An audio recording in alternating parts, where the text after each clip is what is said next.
Hey there, sports history fan. Arnie Chapman here from the Sports History Network. Now, before you jump into this episode, I wanted to share with you an exciting giveaway we have going on with Home Field Apparel. We have a digital $50 gift card to homefieldapparel.com for one lucky fan of the Sports History Network. All you got to do is head over to sportshistorynetwork.com/giveaways to sign up. Again, that's sportshistorynetwork.com/giveaways. This podcast is part of the Sports History Network, your headquarters for the yesteryear of your favorite sport. You can learn more at sportshistorynetwork.com. Every once in a while, you get lucky. Recently, I got lucky when former NFL offensive lineman Steve Wright contacted me. He played for the Cowboys, the Colts, and the Raiders, spent some time in the USFL. He played with and against some of the greatest to ever put on a pair of cleats in the NFL. And his life off the field, well, about as colorful as you can get. And we are going to discuss so much of it next on Sports Forgotten Heroes. This is Sports Forgotten Heroes, a tribute to the stars who shaped the games we love to watch and the games we love to play. Stars who provided us with many thrills, but when their time was up, they faded away. We'll take a look back at their spectacular careers, their moments of fame, even if it was just for one season or just one game. And now, here's your host, Warren Rogan. Hello and welcome to Sports Forgotten Heroes. Today, a little departure from going way back in time to cover the stars of yesteryear and the teams that long ago closed up shop. Today, we are going to talk with former NFL offensive lineman Steve Wright. His story is fascinating and, like I said, a slight departure from what I normally talk about. Steve had a good career, a really good career. He played for the Cowboys, the Colts, and the Raiders. He spent some time in the USFL with the Oakland Invaders as well. And while he might not be the kind of player you would categorize as a forgotten hero, he certainly made an impact on the game. He was a part of 3 historic events, contributed to the game in a most significant way by bringing a unique innovation that started in the NFL and has spread throughout several sports and everyday life as well. And his off-the-field antics, well, they are the type of stuff that Hollywood producers love. Speaking of love, he found the perfect match well after his playing days as well. Yes, Steve's story is a fascinating and entertaining one, and I am so happy he will be joining us on today's show. A little housekeeping first. Please give Sports Forgotten Heroes a follow on X, formerly Twitter. I am really looking to build that community. You can find Sports Forgotten Heroes on Twitter at SportsFHeroes or on X at SportsFHeroes. Every day I post about the show and give you even more information about my guests and topics. Follow Sports Forgotten Heroes on Facebook, and now you can watch on YouTube as well at Sports Forgotten Heroes. And as always, if you can, please leave a nice review wherever you listen and a like if you can find the time as well. And as always, thank you for your support. Okay, back to today's show. Steve Wright. He broke into the NFL as an undrafted free agent with the Dallas Cowboys in 1981. His career, including his 2 seasons in the USFL, lasted 12 years. That's pretty darn good for an offensive lineman, especially for one who has led such a colorful life off the field that included women, parties, a Playboy bunny, and a whole lot more. But after his days wound down, his life changed. It transformed. No way would you think the Steve Wright of today is the same Steve Wright who led that colorful life so many years ago. So let's get into it now with my special guest, Steve Wright. Steve, welcome to Sports Forgotten Heroes. I am thrilled you are here. And I am as well. Warren. Thank you for having me. Sports Forgotten Heroes. I'm not sure about a hero, but maybe an old sports guy, and I got a lot of stories. You do have a lot of stories. And, it's not often I discuss the career and life of a former NFL offensive lineman. The position that you played doesn't really lend itself to recalling something so spectacular, right? But this opportunity to bring you on the show was something I just couldn't pass up from your days with the Cowboys, Tom Landry, teammates like Ed Too Tall Jones Yeah. and Tony Dorsett, Harvey Martin, Randy White, Drew Pearson, to your days with the Colts and the detour you took to the Oakland Invaders and then back to the Raiders and Al Davis, plus your life off the field. Wow, Steve, you have certainly had a full life. I So have. let's start there. Okay. I think you're just 64 years old. Correct. Be You 65 have in April. Okay, you have a ton of life left. But when you look back on where you've been and what you've done, do you ever think about how full a life you have lived? Yeah. Thanks, Warren. Yeah, I do all the time. I actually pinch myself all the time. I have for decades. That it's why me? Um, it's almost a little guilty of how have I been so fortunate to be born at this time, missing the draft, for Vietnam and living a pretty nice lifestyle. Fortunate to be raised in a loving family. You know, uh, white collar, middle class, middle to upper class. I was super fortunate. There really hasn't been a lot of struggles in my life that I'm so fortunate for, and that's why it really opens up my heart even more to do what I can. And I think I kind of explained that in the book. It's just I've been a fortunate guy, and it's I enjoy giving back and just helping others that didn't have the less the easy ride that I've been fortunate to have. Mhm. Well, like I said, your life has certainly been a colorful one. And I encourage anybody who's listening or watching today's show to pick up a copy of Steve's book, Aggressively Human. We can never cover everything that's in there. And there is so much off the field that Steve has done. The stories they're terrific, so entertaining. But this being Sports Forgotten Heroes, we will concentrate mostly on your career on the field. Great. And what I'd like to do is start with Northern Iowa. And admittedly, you reveal in your book that classes were somewhat of an afterthought. You didn't really go to college for school. You were there to play football. At what point during your career in college at Northern Iowa did you think you might have what it takes to play in the NFL? It was my junior year, and I received the Dallas Cowboy cheerleader calendar from the Cowboys, and it was how to hook a young kid. Um, and then along with the photos of the team photos, and then I just started receiving more letters directly, handwritten things, hand signed from the Cowboys, along with a few other teams. But once the Cowboys reached out, they were America's team. Everybody loved them.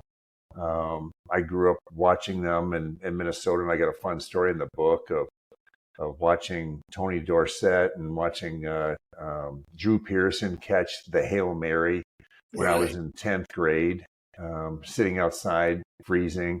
And then 4 years later, I'm in a huddle with him in the exact same place in the Dome in Minnesota. And Drew Pearson and I are high-fiving each other. And I'm just going like, what in the world? My life, I've been a fortunate guy and stayed healthy. And yeah. So about my junior year, I was kind of hell bent on, okay, this is my path, because at that point, up to that point, I never even pictured it. All I wanted to do is be present, and I think that's another thing I kind of really try to share a lot in the book is Mm-hmm. just Mm-hmm. being present. Mm-hmm. Because you might not be promised tomorrow, or you might not be on the team tomorrow, but I'm Sure. on the team today, so I'm going to give it everything I have today, or the business or anything else, but really staying present.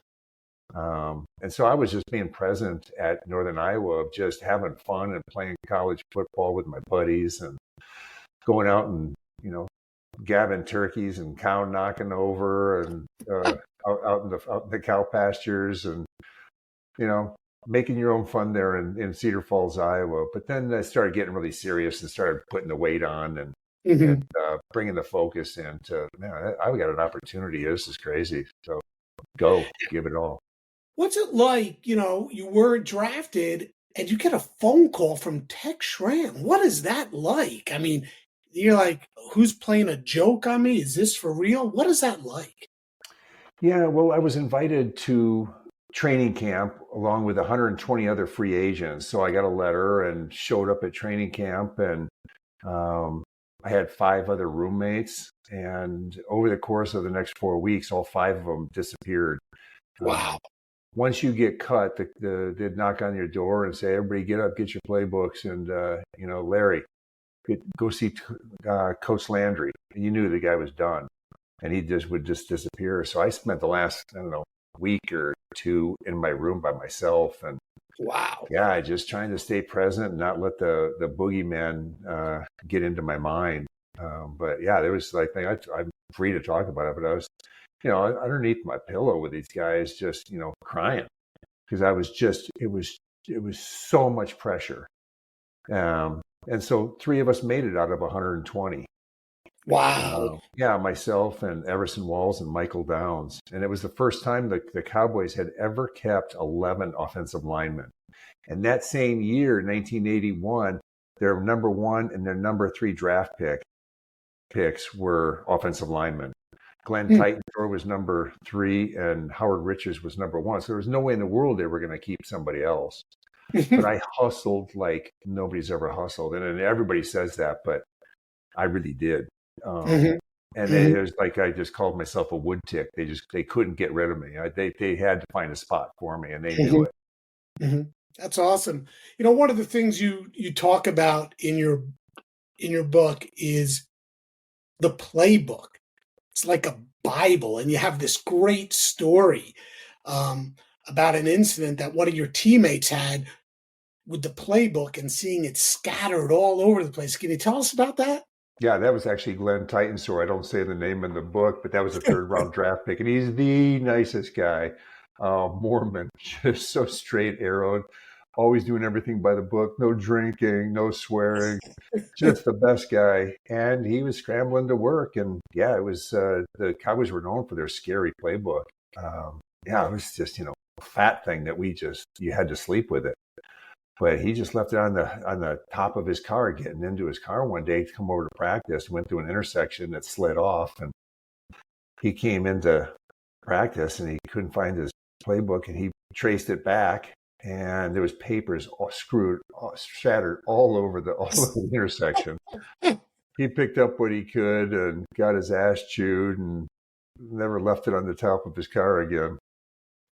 Wow. But that's got to be frightening, especially when you're a rookie trying to make the team and something like that happens. But now, if that would have been me, a free agent, I mean, they would have probably gotten rid of me. They got me for a bag of apples, He was a 3rd round draft pick. They had invested in him. But that would have been me.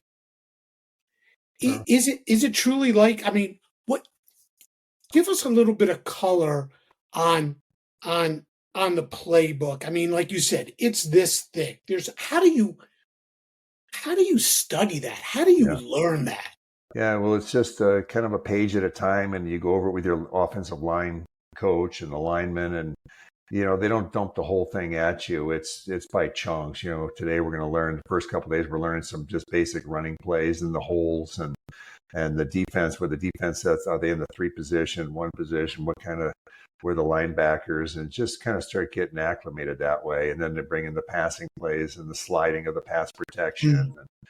But when you're a rookie, it all becomes second nature once you've been playing for a while. But and at first, just the first page is scary, because you can't make a mistake. You can't make a mistake, and you do, and make amends for it and learn quick, or you're gone. Well, jumping ahead just a little bit, one of your mentors or one of the coaches on the team who sort of took you under his wing was Mike Ditka. What was it like playing for Mike? Who? It was pretty tough to please him, but when you did, which I did a couple times, just bear hug you and give you a love punch, that would about knock anybody over. But he was brutal, how he would get in guys' faces and just melt their soul.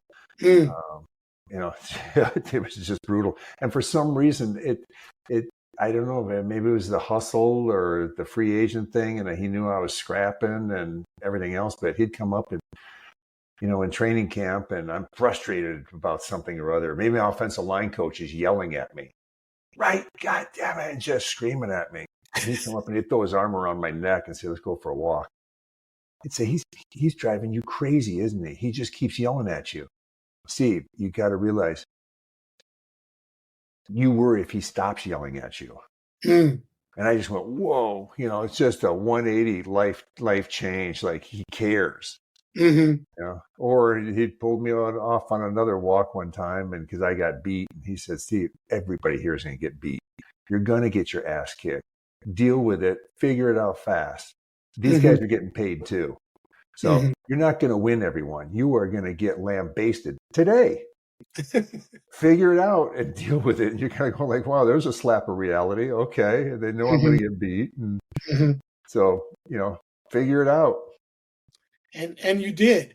Well, you played. I mean, Ditka took you under his wing like that, but the head coach of the team, probably one of the most, at least to us outsiders, one of the most stoic individuals to ever walk the sidelines of an NFL game, Tom Landry. What was he like? And again, you relate a story that you found out that this guy, who we all have this vision of as being, like I said, a stoic individual, a statue, tough man, was exchanging letters with your dad. Yeah. Wow. Yeah. Handwritten letters. Yeah, that was pretty crazy. Really, really cool. My dad just, full of love for me, and just writing back and forth. And then Coach Landry would write back to him a few times. But Landry was just, he would never raise his voice above what we're talking right now, no matter how mad he was at you. The joke, he always had a megaphone. And so he'd just turn the megaphone up a little louder and talk to you like that. But he was just, somebody you just respected. It was amazing to start my NFL career with this guy instead of a guy like Frank Kush, who I talk about later. But, yes. Being under Tom Landry's tutelage and showing you how to act like a gentleman. We always dressed, no matter what. You always had a suit and tie on when you traveled. And the joke was, even if it was 10 o'clock at night and you had to run down the hall in the hotel to get a bucket of ice, you better have your coat and tie on. It was just everything on the plane, and you just didn't want to upset this guy. He was so brilliant. We'd start on Mondays, and he'd just tell us a few things we got to get ready for this game. Don't worry about the rest. If we can get these third and longs down to third and short and blah, blah, blah, a couple of things. And I'd always check them. And it was always correct. He was a cool customer. I think I bummed him out a couple of times being late as a rookie. And I think you read those stories. Oh my Lord. And I'm honestly, to this day, I still have nightmares, probably at least once a week, of being late to something. being late to get on the field. I can't find my helmet. I can't find my cleats or something like that. I'm running around in the locker room. These are real dreams I still have. I was so traumatized over the course of being late twice in my 13 years in the NFL, 13 years, playing with the USFL and everything else. I was Wow. only late twice for a total of maybe a minute and a half. But to this day, I'm still traumatized. And nobody yelled at me. It was just the look you got, and you knew you were never late. It's like you always hear, especially with the Raiders, they didn't care if you showed up drunk or high or whatever. Be here on time and be ready to kick ass. That's the thing. Just be here, like the old Lombardi thing. You're always to practice or to meetings or to the plane or any place. You're always there 15 minutes early or you're late. Like Tom Coughlin used to say, right? Yeah. Tom Coughlin with the Giants, if you're 5 minutes early, you're late. Yeah. Yeah. I'd show up to the meeting at 5 or 10 till, and Art Shell would just look at me and just, you're just like, come on. I'd go, what? It's 5 minutes and no one else is even in the room yet. But that's how much it's just, there's nothing else that's more important than being there. I don't care if you're sick or your wife died or your father or something, you were to practice. You mentioned, you also mentioned Frank Kush, right? Yeah. So you actually cross paths with 3 really unique individuals, Tom Landry, Frank Kush, and Al Davis. Wow, that's a whole career right there. I mean, 3 really unique and different personalities, and probably the one that, if you had to say was the bad one, was Kush. Oh, big time. Yeah, he was just he didn't realize he was in a man's game. He's used to pushing kids around. And it kind of kills me to hear that, because you hear, I'm watching NCAA basketball and they talk about the kids on the bench and the kids. No, these are men. They're older than 18. Yeah. But Kush, Kush didn't know how to work with men. He was a big runner, and one of the things that drove all the Colts crazy is no matter what your injury was, I could have sprained my ankle or had a really problem with my knee or whatever it was. After a game on Sunday, we were back at the facility on Mondays, and we had to do a 4-mile path through the woods. It was all marked off where the coaches would be along the way, and one guy at that 2-mile part where he's just checking your name off, you had to turn around, you'd limp back, or you're on crutches or something. Instead of sitting in the training room and getting some treatment or doing something else. No, get your ass out there. He just is. It was so disrespected by everybody. The coaches would say, if you ever want, I'd say, and I'd love to just wear him out. And the coach would say to me, "It's like we'll turn around, look the other way." He was just got nothing really good to say about him, and that's pretty rare for me. I've always tried to find the light in somebody, but he was a nasty man. Yeah, that comes across in your book. You're a very positive person. Yeah. Hey, you come from a small town in Minnesota, and you start your career in Dallas. What was the culture shock like? And on top of that, now you had money. Life certainly became a lot more exciting for you when you got to Dallas, didn't it? It's like a juicy magazine you want me to reveal. Yeah, there was a lot of fun. I was 21 years old. I went from Minnesota to the world champion America's team, Dallas Cowboys, in the early 80s. The show Dallas was just starting. The oil boom was kind of at its peak. Everybody had big cars. My first car was a Cadillac convertible. Bought it off the showroom floor, young knucklehead. But there was a lot of drugs there too, drugs and alcohol. And, I saw a lot of that and did some of that myself. And it was a crazy time. All by 8 or 10 of my buddies from Northern Iowa came down. We all graduated together. They came down to Dallas. Like I said, the place was booming. So banks were hiring and investment firms were bringing guys on, and which all my buddies were tied in with. And so the motto of the city was work hard and play hard. So from 8 till 5 o'clock, everybody was working like a beast. And then at 5:30, every bar had the most amazing spread of buffet, and it was free. And so you got these young guys like this that can eat a horse. And so you go in there, and everybody in Dallas is in the bars from 7 to about 8 or maybe 9 o'clock, and then you go home. But it was just such a amazing, beautiful place to start my career, and have all my buddies come down from Iowa. So that's one thing that really kind of kept me from hanging out with a lot of the football players. And I ended up doing that my whole career, even out here with the LA Raiders.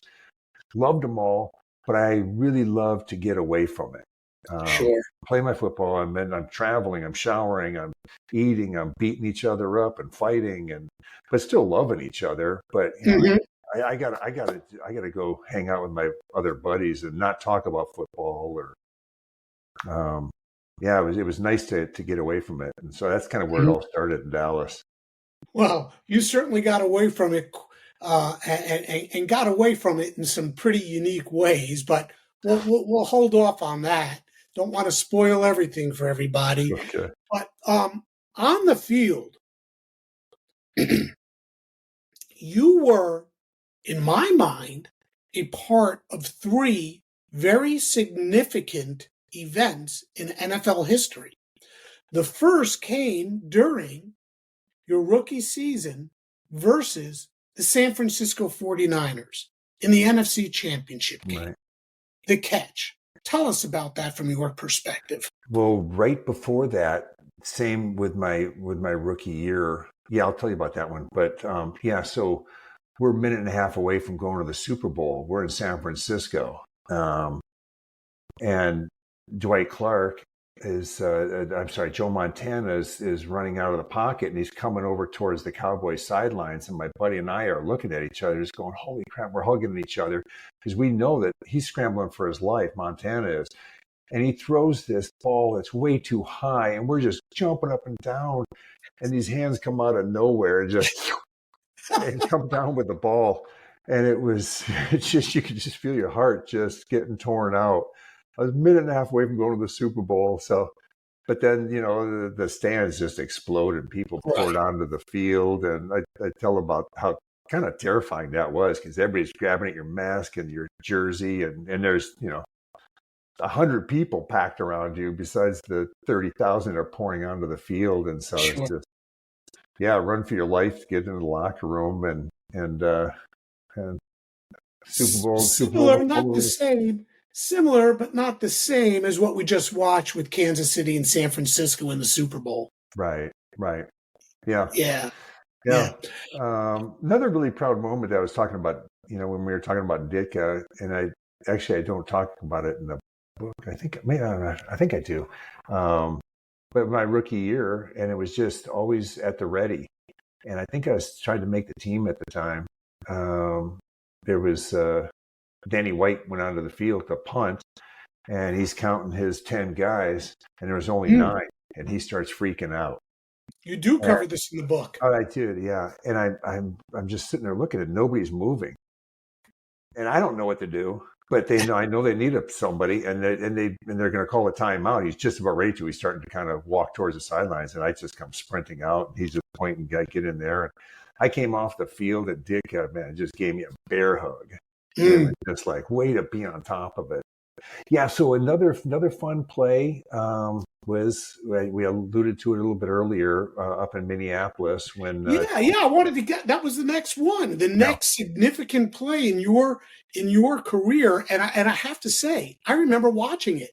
It was during my time in college, and it was your second season in the NFL, 1982, the strike-shortened season.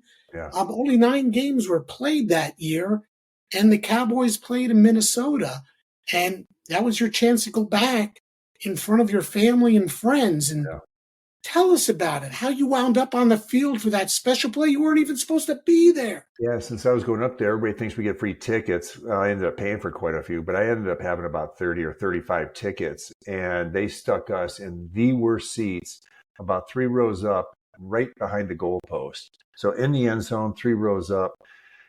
And I'm on all the special teams now. And so we start the second half with a kickoff return, and Timmy Newsome fumbles the ball and kicks it out of bounds on the half-yard line. And so I'm running off the field, and the offensive line coach gets halfway onto the field and says, "Take right guard," and he's pushing me back out there. The guy that plays right guard was also on the kickoff return team, and his shoe came off, and they're all taped, and he can't get the knot undone. And so I go get into the huddle. But since this was a weird play, they went to a commercial. And so I just sat there and just turned it into one big goosebump. Like, what am I doing here? I look up, and we're lining up in the end zone, and my family's 15 feet away. I see the pupils of my parents and my family and all my buddies there, and sitting there with Tony Dorsett, and I'm the youngest guy in the huddle, just like, oh, what? This is crazy, And it was, and then we call the play, and it's going right up the middle, right between me and the center and the left guard, and so then reality kind of kicked in, like, God, I got to do my best, and I did. And Dorsett took off for 99.5 yards, and I was like, oh. And then the offensive guard got his shoe back on, so I was in for one play in that game, and it was the longest run in NFL history, and went into the Hall of Fame. It was like, why? How did that happen? Yeah. Well, Steve, your days in Dallas didn't last as long as you probably had hoped. Yes. Before we get to historic event number 3, I don't know if I've ever asked this question of any of my guests. What is the shock like of being traded, and for you in particular, of being traded from America's team? America's team, Dallas. I had just bought a house. I had just closed on a house. I was moving into it. I had a girlfriend. Everything was amazing. We were going into the 4th preseason game, and I was eating, and Tom Landry's walking around the table, and as soon as I got through, he leaned over my shoulder and said, "Hey, Steve, take a walk with me." And that was the last kind of trading time at that point in the early 80s. And my heart just dropped, because you knew it was going to be between me and a couple other guys.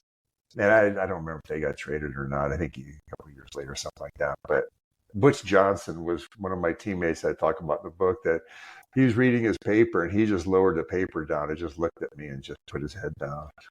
Now, did you think you were being traded or I was being traded. He said, so I take this 2-minute walk with Landry, just walk away from the table, and said, "Hey, we made a trade for you this morning. You're going to Baltimore this afternoon." This afternoon? What are you talking about? Yeah? What do you mean this afternoon? He says, "Yeah, you get a plane at 1:00. And it was 9:00 in the morning. I went, "Yeah, what about, changing my mail and grabbing a few things and everything else?" I ended up negotiating. I got a few hours later, I think I left at 4:00, but 4:00 to be gone for the season. And went to Baltimore and rented an apartment and brought all the stuff I could bring and made the most of it. But it just ripped my heart out. It really just ripped my heart out, because I kind of was thinking I was going to be around there for a while. I knew they liked me, everything else. It's rough, especially going from there. It would have been a little lighter going to San Francisco or, or Denver or someplace else, but to Baltimore, nothing against Baltimore. It was more or less the stadium. Over time. They played back at Memorial Stadium. Yeah, and it was called, I don't know, the Crazy House or something. But it was, 65,000 seat stadium, and the most we ever got in there was maybe 25 to maybe 30,000. Oh wow! Yeah, and so I was listening to one of your guests there, listening to your program, I personally think it was the most brilliant move ever by any businessman. Robert Ursay leaving in the middle of the night. The city didn't like us. They didn't support us. They didn't like Robert Ursay. They didn't like his family. They didn't like anything to do with us. I write about it in the book. My parents came to a game at the stadium there and had a couple of beers thrown on them. And so Robert Ursay leaves from, losing revenue at all these home games to go into Indianapolis and has a 10-year contract where he's paying $1 rent. $1 rent. And so his money, his wheelbarrow full of money are pouring in. And then, then he picks up Peyton Manning and develops a team with all this cash instead of sitting in Baltimore and, going nowhere. I think it was brilliant.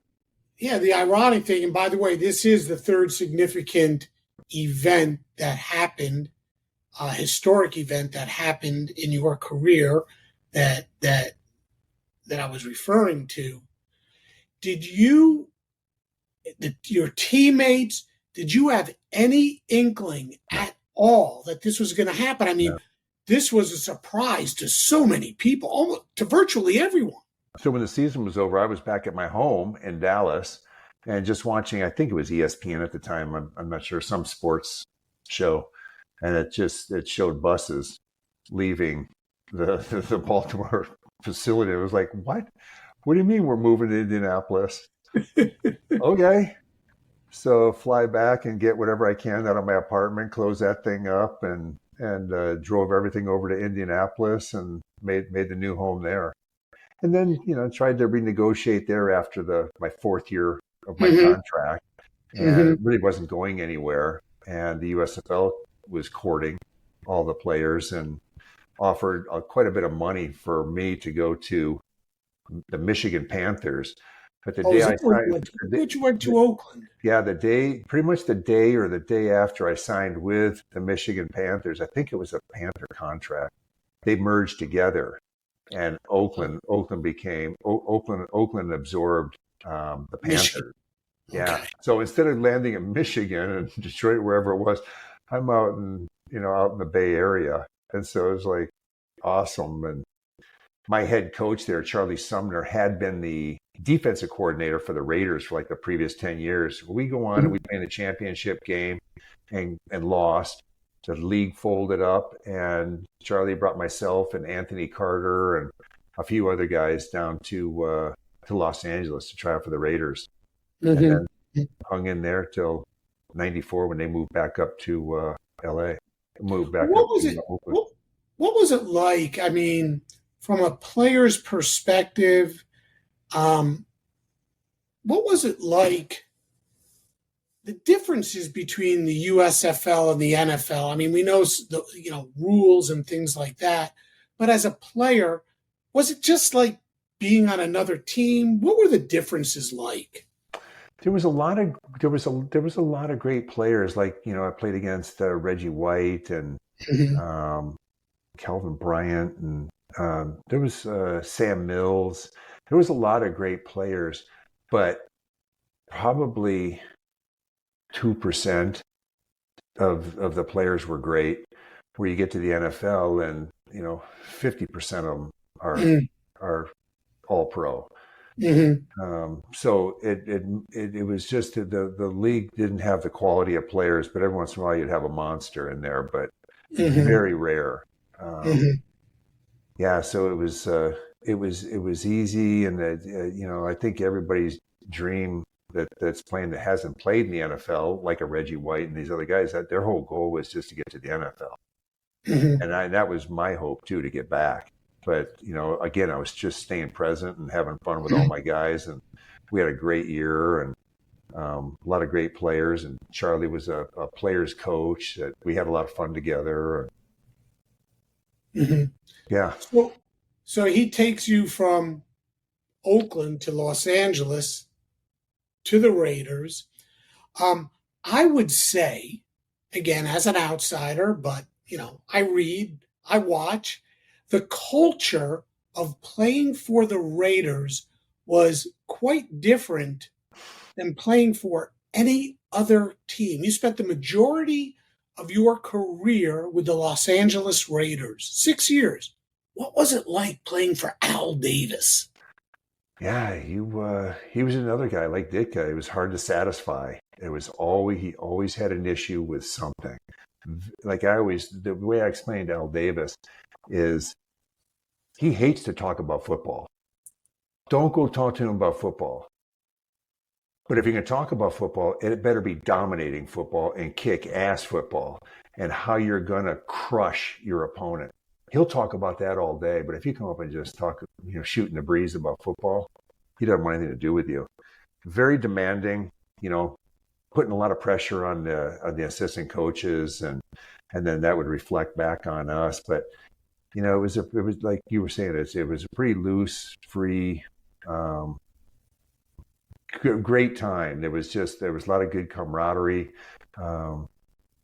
You'd see some crazy stuff with guys. Like we had a stripper come in the locker room. You'd never see that with Dallas or any other team. A stripper, a woman's walking around in our locker room, buck naked, dancing, and nobody's paying attention. We're through with practice. All everybody wants to do is get showered and go home. I felt so bad for this girl. She's dancing around and nobody's paying attention to her. But it was just, just the wacky shenanigans. I'd have a great story in there about one of our defensive team leaders before a game trying to just loosen everybody up. We were playing a big game somewhere, and he jumps up on the table in the middle of the dressing room, buck naked, swinging his Johnson around and gyrating to this music. And you're just going like, what in the world is this? This is before a game when you could just see the 49ers or something in Dallas, and everybody's quiet. They got their headphones on and no one talking. Yeah, it was nutty. And then our head coach, Art Shell, steps out and he sees this and he just about falls over. He starts laughing so hard. And this is before the game.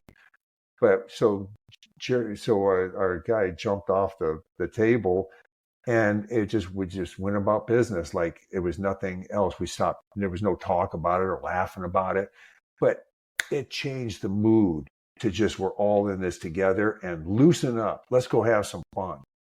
And I recall it in the book there. We did, because I just remember how much fun we had coming home from that game.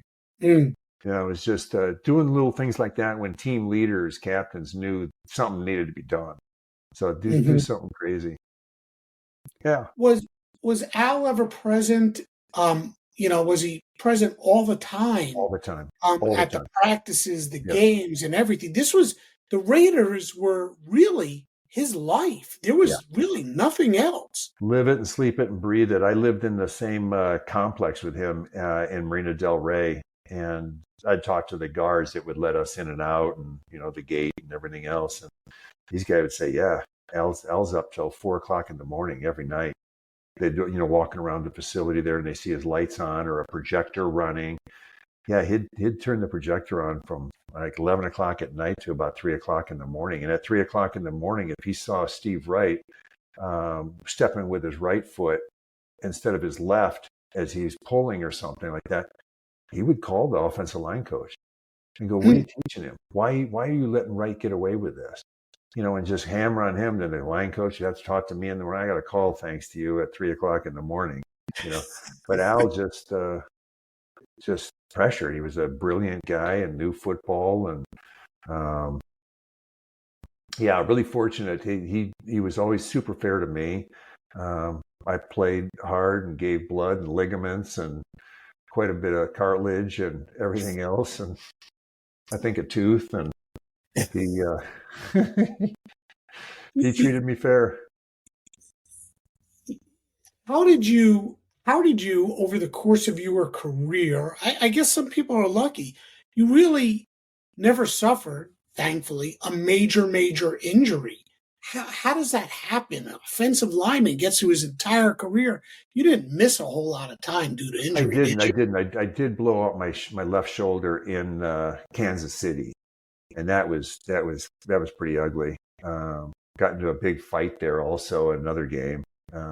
everybody's asking me this last week, who you rooting for with the 49ers and the Chiefs. I think anybody but the Chiefs. I did just want to see a good game, but every time we would play the Chiefs, we'd get our asses kicked. Generally most of the time. But I tore my left shoulder out, and they had to take me to the locker room and lock it back in. And I missed, I think, the last half a dozen games of the year. And then Bill Moss and I got into just a waylay, the nose guard for the Chiefs, and I got my mouth just. Oh yeah, you talk about that. Yeah, it was pretty bad. Yeah, my gums had been sliced and they were pushed up, so you could see like the roots of my teeth. Oh. And so they numbed my mouth up and used tweezers at halftime to pull my gums back down and sew them just barbarically in it and just wrap it around the teeth. And I got some mouth work done on Monday when we got back to Los Angeles. But yeah, it was. I think I would pass out now. I used to be a little tougher then. Steve, one of the other things about your career, one of the unique things I think are the three different types of fan bases that you played in front of. You played in front of the fan base for America's team, the non-interested fan base of the Baltimore Colts at that time, and they right now the Ravens have a rabid fan base, one of the best fan bases in football. Right. And then you played for the lunatic fans of the Raiders. Talk about that. That's funny. And how that affects your play on the field. That's a good question. It was shockingly different. Yeah, Baltimore is kind of like a has-been, but Dallas was real sophisticated. Champagne and all the the nice things at the concourse there. But yeah, in Los Angeles, it was just nutty. The spikes and the helmets and the diehards, and so it would be a timeout during a game. And we would just stand in the middle of the field, it's 1:00 and we're just looking up. Hey, check out back there. Some lady's got her top off and she's jumping up and down. And then you look a few rows away from her and guys are just bloodying each other, just pounding each other. And how you'd see a line, it looked like a centipede of 25 cops running down wearing helmets and everything else. And guys, and they would bash them and drag them onto the field and along the side so they could get them out of the stadium. And it's just like, it was a kind of a crazy nut house, but they sure loved us. Yeah, no doubt. Yeah. Hey, so if I followed the statistics correctly, 1990 and 1991, you started every single game for the Raiders. In that sense, you finally made it. Yeah. Did you approach your career differently as far as maturity, off the field antics, taking care of your body? How did all of that differ at that point in your career after your first few years in Dallas, where if you read the book, it was one heck of a party down there? Yeah. No, great question, Warren. Really excellent question. So back then, with Dallas, the heaviest lineman was 275, and you were fined if you were over 275 or 280. What? Yeah. What? 2 years later, in 1983, the Hogs came into being with the Washington Redskins. So then everybody started going to a bigger human up on the line. They wanted bigger offensive line. I went in my rookie year. I was no more than 260 pounds playing on the offensive line. So we would more position block.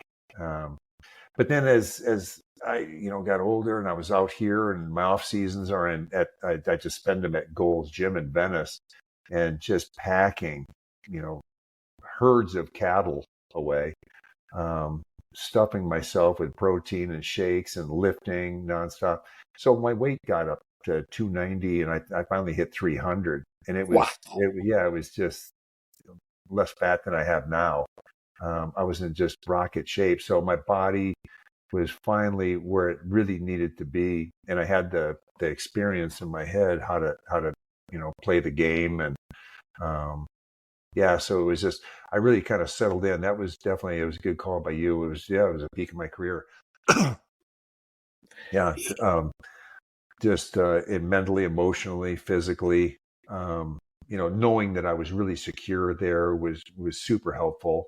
And just spending a ton of time at the facility, running and lifting and watching film differently, and harder. And I'm finally in there with 4 other guys, and we're, Max Montoya was my guard.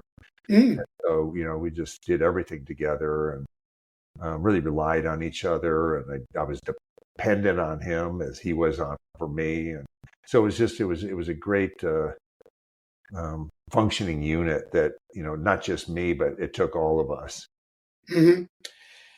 I do have to ask this question. This is part of, I guess, the maturity question. You did experience a life-changing event during your years with Los Angeles. You got a particular phone call from an old flame. I think her name was Lori. Would you mind sharing that with us and how that changed your life and perhaps your perspective on your career? Sure. Yeah, I was in the peak of my career and sleeping around a little bit too much and sometimes not using protection. And I got a call from a friend in Pittsburgh, said she was pregnant. And it just threw my whole world upside down.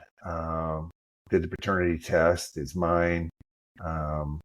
Tried to finish up. Well, I did. I successfully finished up my career, finished up my season, and then went out to Pittsburgh and really kind of bonded with the little guy and Lori and her parents, and kind of just got to know everybody. And it was pretty rough. She was seeing a guy at the time, and he's around, and it was super awkward. But I think over time, not too long, a couple of years, they knew my heart. And I was a good guy, just, made a rough mistake. And, but my son now he's 34 and, great kid, great relationship. He's in Salt Lake, and actually I'm going to see him in the middle of April or something. He was just out here a couple of months ago surfing, and it was a rough time, but it's, like we were just talking earlier about the peak of my career. I was kind of getting it all together, and then that definitely threw a wrench in things. But it also altered my life behavior, I think, is what you were alluding to. Just kind of stopped, going to the bars and rather get a good night's sleep and, cherish what I have and don't screw things up. And it takes forever to develop the what's the word I'm looking for? Develop who I am in everybody else's eyes, and takes you 2 minutes to screw it up. So I came from a really solid family, like I started off saying, and they were always very supportive of the situation that I got myself into. And it was some awkward times, but it was reality, and so we got through it. You did bring him out to L.A., and I don't think Al Davis appreciated seeing him running around on the field, though. Yeah, that was actually in Pittsburgh. That was the funniest thing I'd ever seen. I got him onto the field in Pittsburgh, and he's only about 6 years old. And I ended up talking to our punter for a while as soon as I came out, and just got distracted with our conversation and forgot about my son. And I hear this, get off the field. And it was Al Davis yelling so just bloody murder. I look over and my son is running right through the middle of drills, through the quarterback drills, and going after balls that wide receivers are trying to catch. And I was like, he ran back, and everything was fine. And Al was cool with it, but that was a memorable, fun time. Why did you retire after the 1992 season? I was fortunate to see an opportunity when I was in Palm Springs. There was mist blowing above the restaurant, and kind of a quick story, but I ended up bringing it back and asked Art Shell if I could try putting this above our bench and blow some fans and have this cool mist come down. And I got it out there, and everybody loved it. And things just crazily took off from there. Some people in the stands wanted to know what it was, and it wasn't anything that I invented. I just found another opportunity for it, another place I could use it instead of a restaurant. So I was cooling off horses at Hollywood Park, where SoFi Stadium is now. They tore out Hollywood Park and built this SoFi Stadium, but then it just turned into restaurants and everything else. And the team was getting ready to move up to Oakland. It was actually, I retired in '94. But because I was out for a year with injuries. And so when the team was going to move up to Oakland, I could have gone up there with them and possibly struggled through another year, but end up in Oakland or stay down in Los Angeles and see if I can make something of this misting business. I incorporated a company called Cloudburst and ended up getting it in all kinds of places. I was in 1,500 Home Depots, Lowe's, and Targets, and Costco's, and then I landed in the 1996 Summer Olympics. And that's a great story, because it really does show the kind of person who you are, Steve. Thank you. A shoe salesman comes to your locker room and nobody really pays attention to this guy, but you gave him the time of day. Right. And things have a way of paying back. Tell us about that. Yeah, it's karma. It's doing something nice for somebody else without looking for a return. And I wasn't trying to be Mr. Goody Two Shoes or anything, but I just saw this shoe salesman, and we were all wearing Converse and Nike and Adidas or whatever. I was wearing Converse, and this guy was just trying to sell this brand new shoe and hope somebody would give it a go. And I said, dude, give me a pair of 16s. And so I wore him in the game. He became a hero in his company. They just, wow, you got some shoes in an NFL game with the Raiders. Wow. And so he was just a hero. And so then 4 years after that is the 1996 Summer Olympics.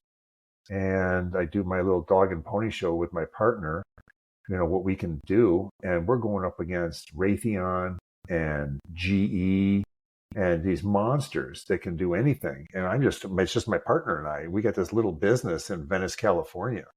And I haven't even cooled a town fair, and I get a call. And this guy said, "Hey, you got the Olympics. Congratulations." And I said, "No way. What are you talking about?" He goes, "You don't remember me, do you? My name is John Ariano." John Ariano, I think was his name. He said, "You helped me 4 years ago become a hero in my company by taking my shoe on when nobody else would. Everybody was dicks to me except for you." And he goes, "Now it's your it gives me goosebumps." He goes, "Now it's your turn. I believe in you. Make us proud." And we did a great job. We were working 20 hours a day. Yeah, but it was easy 20 hours. It was so pumped. We had 180 $3,500 misting fans all over the Olympics, and yeah, it was quite an opportunity. But it was just treating people right. And there's some other stories in the book too of just we're all alike, and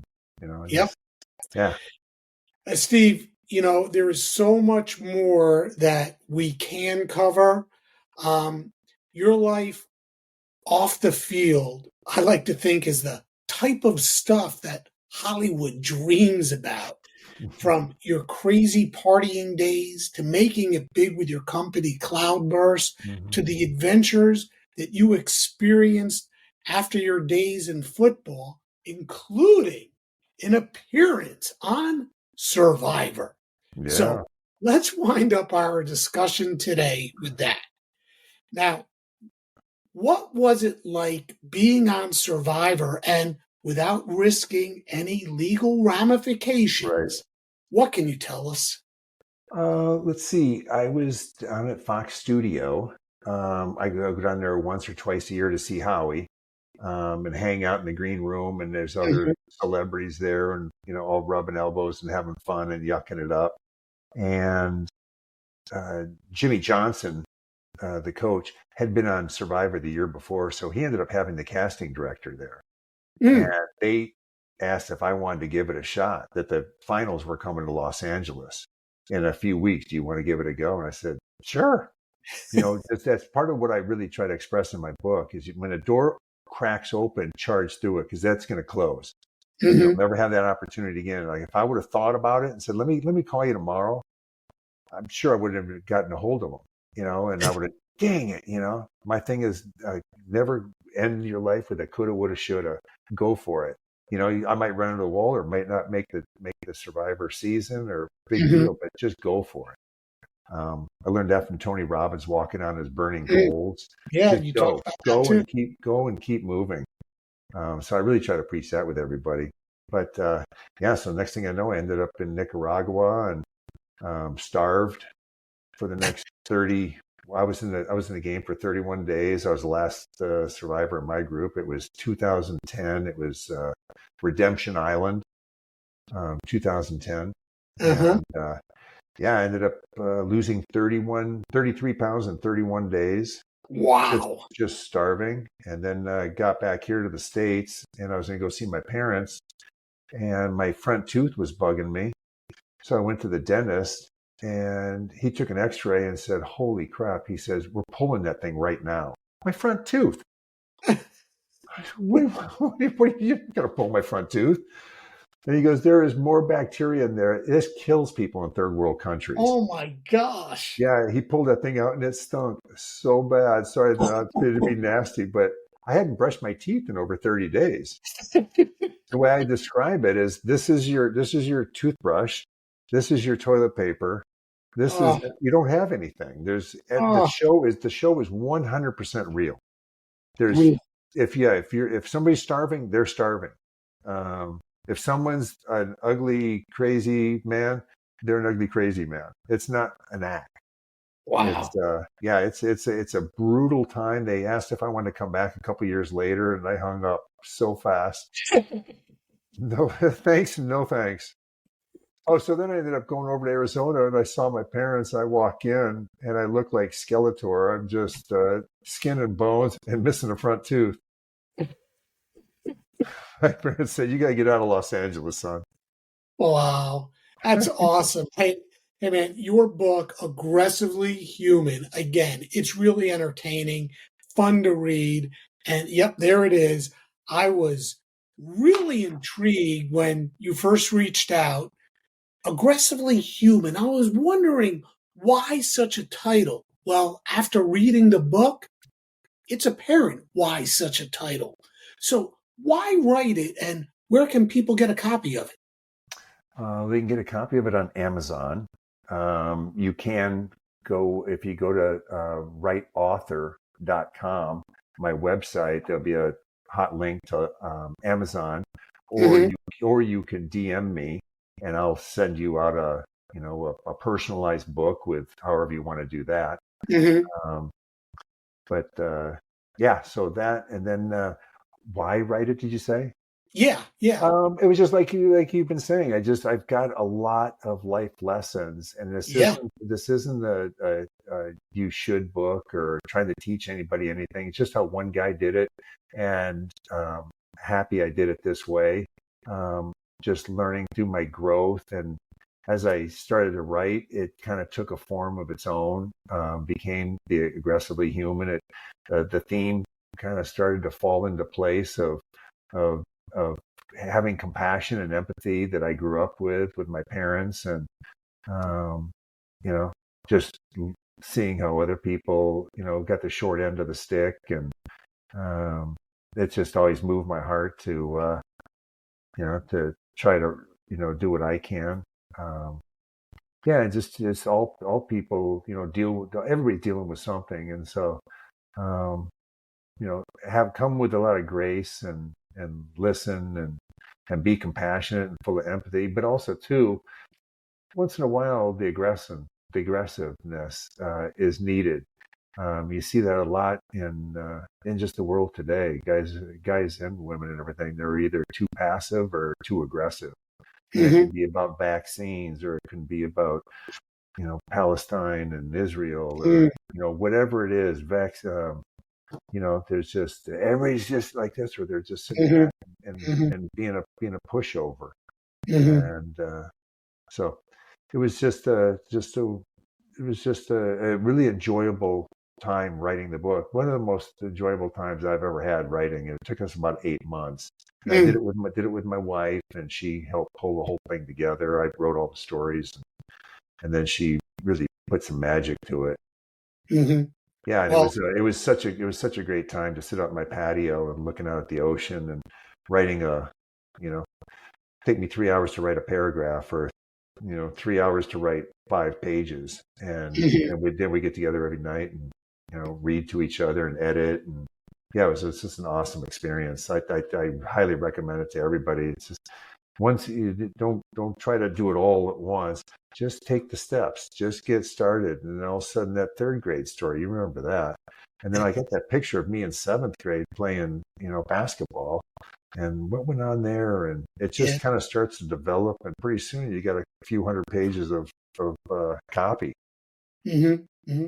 Well, like I said, it's terrific, and thank you to your wife, Lizzie, for helping you write that, because it really is a fun read. Aggressively Human. I encourage everybody to get a copy. You won't be disappointed. Steve, thank you so much for spending so much time with me on Sports Forgotten Heroes. This has been a lot of fun. Warren, I really enjoyed it. You did a great job. You did a lot of research, asked some great questions, and questions that haven't been asked before. The crowds, and did a great job, and I really appreciate it. You got it, man. Anytime. Hey, if you're looking for a very entertaining book to read and you're a fan of football, I encourage you to pick up a copy of Aggressively Human.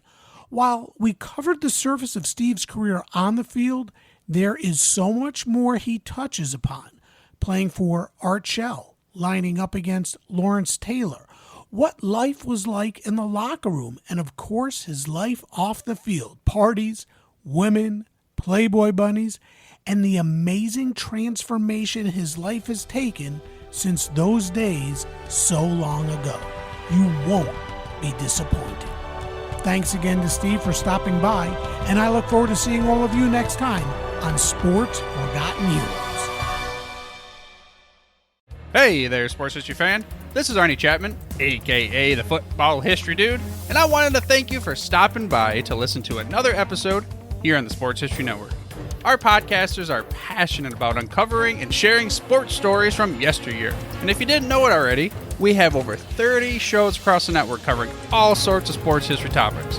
In fact, here's a glimpse into one of our awesome podcasts here on the network. Each week, the official Football Learning Academy podcast will take you deep into the history of pro football through interviews with players, coaches, or administrators in the NFL, as well as interviews with Pro Football Hall of Fame selectors, authors, and historians. You'll learn how the game evolved and important moments that shaped the sport into what it is today. And don't miss the Pro Football History Nugget of the Week. Listen to the official Football Learning Academy podcast on the Sports History Network. How about that? I bet you're super hyped to go listen to that new podcast, right? Well, to learn about this show and all the other podcasts on the network, head over to sportshistorynetwork.com/podcast. Again, that's sportshistorynetwork.com/podcast. Head over there today to find your next favorite sports history podcast.